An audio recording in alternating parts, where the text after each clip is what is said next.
दोस्तों, जय श्री राम। योग मंत्र साधना चैनल पर आपका स्वागत है। आज इस वीडियो में हम जानेंगे वैशाख मास में छत्रदान से हेमंत का उद्धार। नारद जी कहते हैं, एक समय विदेह राज जनक के घर दोपहर के समय श्रुतदेव नाम से विख्यात एक मुनिश्रेष्ठ पधारे, जो वेदों के ज्ञाता थे। उन्हें देखकर राजा बड़े उल्लास के साथ उठकर खड़े हो गए और मधुपर्क आदि सामग्रियों से उनकी विधि पूर्वक पूजा करके राजा ने उनके चरणोदक को अपने मस्तक पर धारण किया। इस प्रकार स्वागत सत्कार के पश्चात जब वे आसन पर विराजमान हुए, तब विदेहराज के प्रश्न के अनुसार वैशाख मास के महात्म्य का वर्णन करते हुए वे इस प्रकार बोले। श्रुतदेव ने कहा, हे राजन, जो लोग वैशाख मास में धूप से संतप्त होने वाले महात्मा पुरुषों के ऊपर छाता लगाते हैं, उन्हें अनंत पुण्य की प्राप्ति होती है। इस विषय में एक प्राचीन इतिहास का उदाहरण दिया करते हैं। पहले वंग देश में हेमकांत नाम से विख्यात एक राजा हो गए हैं। वे कुशकेतु के पुत्र, परम बुद्धिमान और शस्त्रधारियों में श्रेष्ठ थे। एक दिन वे शिकार खेलने में आसक्त होकर एक गहन वन में जा घुसे। वहाँ अनेक प्रकार के मृग और वराह आदि जंतुओं को मारकर जब वे बहुत थक गए, तब दोपहर के समय मुनियों के आश्रम पर आए। उस समय आश्रम पर उत्तम व्रत का पालन करने वाले शतर्षि नाम वाले ऋषि समाधि लगाए बैठे थे, जिन्हें बाहर के कार्यों का कुछ भी भान नहीं होता था। और उन्हें निश्चल बैठे देख राजा को बड़ा क्रोध हुआ और उन्होंने उन महात्माओं को मार डालने का निश्चय किया।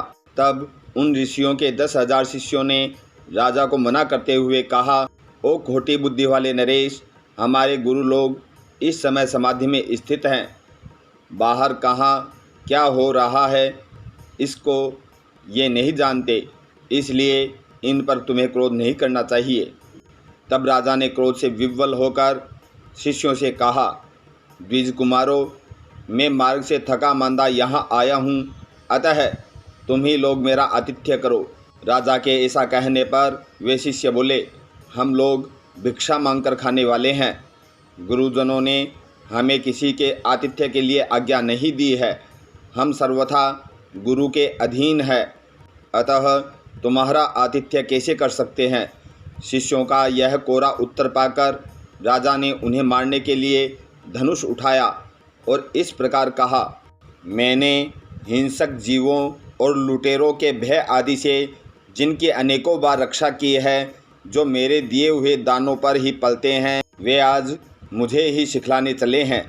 ये मुझे नहीं जानते, ये सभी कृतघ्न और बड़े अभिमानी है।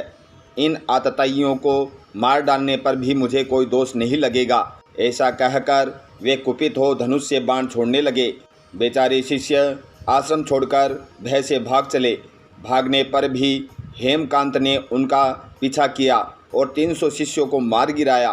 शिष्यों के भाग जाने पर आश्रम पर जो कुछ सामग्री थी, उसे राजा के पापात्मा सैनिकों ने लूट लिया। राजा के अनुमोदन से ही उन्होंने वहाँ इच्छानुसार भोजन किया। तत्पश्चात दिन बीतते बीतते राजा सेना के साथ अपनी पुरी में आ गए।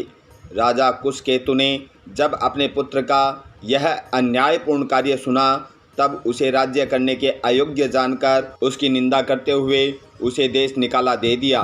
पिता के त्याग देने पर हेमकांत घने वन में चला गया। वहाँ उसने बहुत वर्षों तक निवास किया। ब्रह्म हत्या उसका सदा पीछा करती रहती थी, इसलिए वह कहीं भी स्थिरतापूर्वक रह नहीं पाता था। इस प्रकार उस दुष्टात्मा के 28 वर्ष व्यतीत हो गए। एक दिन वैशाख मास में जब दोपहर का समय हो रहा था, महामुनि तीर्थ यात्रा के प्रसंग से उस वन में आए। वे धूप से अत्यंत संतप्त और तृषा से बहुत पीड़ित थे, इसलिए किसी वृक्षहीन प्रदेश में मूर्छित होकर गिर पड़े। देवयोग से हेमकांत उधर आ निकला।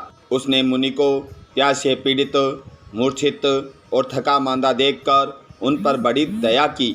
उसने पलाश के पत्तों से छत्र बनाकर उनके ऊपर आती हुई धूप का निवारण किया। वह स्वयं मुनि के मस्तक पर छाता लगाए खड़ा हुआ और तुम्बी में रखा हुआ जल उनके मुंह में डाला। इस उपचार से मुनि को चेत हो गया और उन्होंने क्षत्रिय को दिए हुए पत्ते के छाते को लेकर अपनी व्याकुलता दूर की। उनकी इंद्रियों में कुछ शक्ति आई। उस पुण्य के प्रभाव से हेमकांत की 300 ब्रह्म हत्याएं नष्ट हो गई। इसी समय यमराज के दूत हेमकांत को लेने के लिए वन में आए। उन्होंने उसके प्राण लेने के लिए संग्रहिणी रोग पैदा किया। उस समय प्राण छूटने की पीड़ा से छटपटाते हुए हेमकांत ने 3 अत्यंत भयंकर यमदूतों को देखा, जिनके बाल ऊपर की ओर उठे हुए थे। उस समय अपने कर्मों को याद करके वह चुप हो गया। छत्रदान के प्रभाव से उसको भगवान विष्णु का स्मरण हुआ। उसके स्मरण करने पर भगवान महाविष्णु ने विश्वक्सेन से कहा, तुम शीघ्र जाओ, यमदूतों को रोको, हेमकांत की रक्षा करो। अब वह निष्पाप एवं मेरा भक्त हो गया है। उसे नगर में ले जाकर उसके पिता को सौंप दो। साथ ही मेरे कहने से कुशकेतु को यह समझाओ कि तुम्हारे पुत्र ने अपराधी होने पर भी वैशाख मास में छत्रदान करके एक मुनि की रक्षा की है, अतः वह पाप रहित हो गया है। इस पुण्य के प्रभाव से वह मन और इंद्रियों को अपने वश में रखने वाला, दीर्घायु, शूरता और उदारता आदि गुणों से युक्त तथा तुम्हारे समान गुणवान हो गया है। इसलिए अपने इस महाबली पुत्र को तुम राज्य का भार संभालने के लिए नियुक्त करो। भगवान विष्णु ने तुम्हें ऐसी ही आज्ञा दी है। इस प्रकार राजा को आदेश देकर हेमकांत को उनके अधीन करके यहाँ लौट आओ। भगवान विष्णु का यह आदेश पाकर महाबली विश्वक्सेन ने हेमकांत के पास आकर यमदूतों को रोका और अपने कल्याणमय हाथों से उसके सब अंगों में स्पर्श किया। भगवत भक्त के स्पर्श से हेमकांत की सारी व्याधि क्षण भर में दूर हो गई। तदंतर विश्वक्सेन उसके साथ राजा की पुरी में गए। उन्हें देखकर महाराज कुशकेतु ने आश्चर्य युक्त हो भक्तिपूर्वक मस्तक झुकाकर पृथ्वी पर साष्टांग प्रणाम किया और भगवान के पार्षद का अपने घर में प्रवेश कराया। वहाँ नाना प्रकार के स्तोत्रों से इनकी स्तुति तथा वैभवों से उनका पूजन किया। तत्पश्चात महाबली विश्वक्सेन ने अत्यंत प्रसन्न होकर राजा को हेमकांत के विषय में भगवान विष्णु ने जो संदेश दिया था वह सब कह सुनाया। उसे सुनकर कुशकेतु ने पुत्र को राज्य पर बिठा दिया और स्वयं विश्वक्सेन की आज्ञा लेकर उन्होंने पत्नी सहित वन को प्रस्थान किया।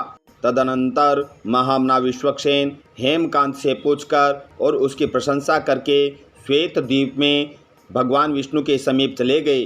तब से राजा हेमकांत वैशाख मास में बताए हुए भगवान की प्रसन्नता को बढ़ाने वाले शुभ धर्मों का प्रतिवर्ष पालन करने लगे। वे ब्राह्मण भक्त, धर्मनिष्ठ, शांत, जितेंद्रिय, सब प्राणियों के प्रति दयालु और संपूर्ण यज्ञों की दीक्षा में स्थित रहकर सब प्रकार की संपदाओं से संपन्न हो गए। उन्होंने पुत्र पौत्र आदि के साथ समस्त भोगों का उपभोग करके भगवान विष्णु का लोक प्राप्त किया।